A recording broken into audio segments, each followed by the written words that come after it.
इसी बीच एक बड़ी खबर देवास से, जहां दीपक जोशी ने एक बड़ा बयान दिया है। 6 मई को कांग्रेस पार्टी वो ज्वाइन कर लेंगे। ये दीपक जोशी की ओर से बड़ा बयान दिया गया है।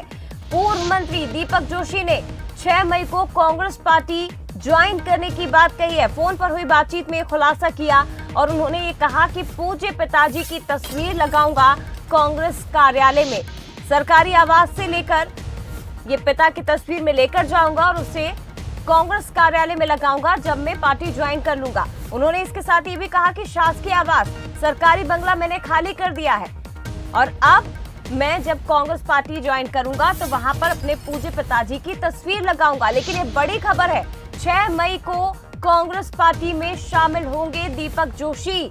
ये बड़ी बात उनकी ओर से कही गई है। अभी तक लगातार संगठन से उनकी बात हुई थी। प्रदेश अध्यक्ष वी डी शर्मा की ओर से भी ये कहा गया था कि एक ही परिवार है और थोड़ा सा मनमुटाव हो जाता है, लेकिन वो बीजेपी में ही रहेंगे, कांग्रेस में शामिल नहीं होंगे। संगठन के नेताओं से बातचीत के बाद दीपक जोशी का फोन बंद हो गया था, फोन आउट ऑफ रीच आ रहा था। ये खबर भी बंसल न्यूज ने सबसे पहले दिखाई थी, लेकिन अब इस खबर को भी सबसे पहले हम दिखा रहे हैं कि 6 मई को दीपक जोशी कांग्रेस में शामिल हो जाएंगे। अमिताभ शुक्ला हमारे साथ देवास संवाददाता इस वक्त लाइव जुड़ गए, सीधे उनका रुख करते हैं। देवास, अभी तक हमारे साथ इस वक्त अमिताभ जुड़े हुए हैं। अमिताभ, अभी तक तो अटकलें लगाई जा रही थी 6 मई को कांग्रेस में शामिल होने की, लेकिन उनके इस बयान के बाद क्या तमाम जो आशंकाएं हैं उन पर विराम लग गया है? बिल्कुल जया जी, मैं बताना चाहूंगा कि पूर्व मंत्री दीपक जोशी जी ने जब फोन लाइन पर बंसल न्यूज ने उनसे बात की, फोन पर बात की, तब उन्होंने ये कहा कि मैं 6 मई को कांग्रेस पार्टी ज्वाइन करूंगा और जो भोपाल में जो शासकीय आवास है उसको उन्होंने खाली कर दिया। इसके अलावा जो पूर्व मुख्यमंत्री जो कैलाश जोशी जी हैं, जो उनके पिताजी हैं, उनकी तस्वीर को उनके शासकीय आवास से लेकर वो कांग्रेस कार्यालय जाएंगे और कांग्रेस में शामिल हो जाएंगे और वो जो तस्वीर है उसे वहां पर स्थापित करेंगे अपने शासकीय आवास पे ले जाकर। यानी कि काफी बड़ी बात उन्होंने बंसल न्यूज को कही है और इस वक्त की ये सबसे बड़ी खबर है कि दीपक जोशी कांग्रेस में शामिल होंगे। हालांकि ये राजनीति है, जब तक पूरे निर्णय ना हो जाएं, जब तक पूरी चीजें ना हो जाएं या जब तक दीपक जोशी कांग्रेस में शामिल ना हो जाएं, तब तक कुछ भी कहना जल्दबाजी होगा।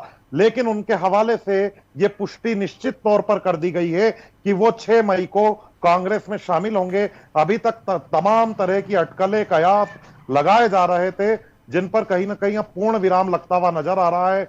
मान मनोबल की जो बातें हैं वो सब खत्म हो चुकी हैं और पूर्व मंत्री दीपक जोशी जी ने स्पष्ट कहा, 2 बार हमारी फोन पर चर्चा हुई, दोनों बार उन्होंने ये स्पष्ट किया है कि वो अब कांग्रेस का दामन थामेंगे। हालांकि फिर मैं एक बार कहना चाहूंगा कि राजनीति काफी अनिश्चितताओं का जो है क्षेत्र है। जब तक कोई अमिताभ, निर्णय यानी कि ना अभी हो हम जाए, ये कहें कि अभी भी हम थोड़ी सी संभावनाएं देख सकते हैं, ऐसा कहा जाए, क्योंकि वी डी शर्मा भी कह चुके हैं कि बीजेपी एक परिवार है और दीपक जोशी पार्टी में ही रहेंगे, वो कहीं नहीं जाएंगे। दूसरी तरफ दीपक जोशी की ओर से ये कहा जा रहा था कि मैं बिल्कुल अकेला पड़ गया हूं, जो भी मुझे सहारा देगा, जो मेरा सपोर्ट करेगा, मैं उसमें चला जाऊंगा। तो क्या बीजेपी की ओर से अभी तक कोई समर्थन, कोई सपोर्ट या कोई सहारा उनकी भाषा में कहे नहीं मिला है? बिल्कुल जया जी, मैं ये बताना चाहूंगा, कोई भी बड़े नेता ने जो है फोन पर जरूर उनसे चर्चा हुई होगी, लेकिन किसी की मुलाकात अभी तक देखने को नहीं मिली। और दूसरी बात यह है कि पूर्व मंत्री दीपक जोशी जी का जिस दिन से ये पूरा, जब से एक राजनीतिक घटनाक्रम मध्य प्रदेश में शुरू हुआ, बंसल न्यूज लगातार अपने दर्शकों को पल पल की जानकारी दे रहा है और दीपक जोशी जी का वो बयान भी बंसल न्यूज ने ही चलाया था कि मैं संगठन से बात करूंगा।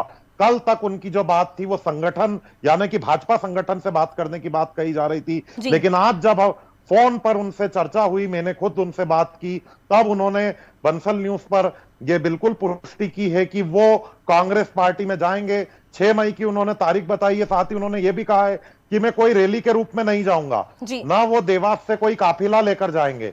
उन्होंने सिर्फ इतना कहा है कि जो उनका शासकीय आवास है भोपाल में, जो पूर्व मुख्यमंत्री जी का जहां पर चित्र भी लगा है, कि हमें 6 मई का फिलहाल इंतजार करना होगा कि आखिर 6 मई को मध्य प्रदेश की सियासत में क्या नई तस्वीर हमें बनती दिख सकती है। फिलहाल बहुत धन्यवाद आपका तमाम जानकारी साझा करने के लिए। तो देखिए, एक बार फिर से अपने दर्शकों को बता दें, क्योंकि 5 मई को दीपक जोशी की जो धर्मपत्नी है उनकी बरसी भी है। ऐसे में 6 मई को वो भोपाल पहुंचेंगे और उसी समय उन्होंने कहा है कि वो कांग्रेस पार्टी ज्वाइन कर लेंगे।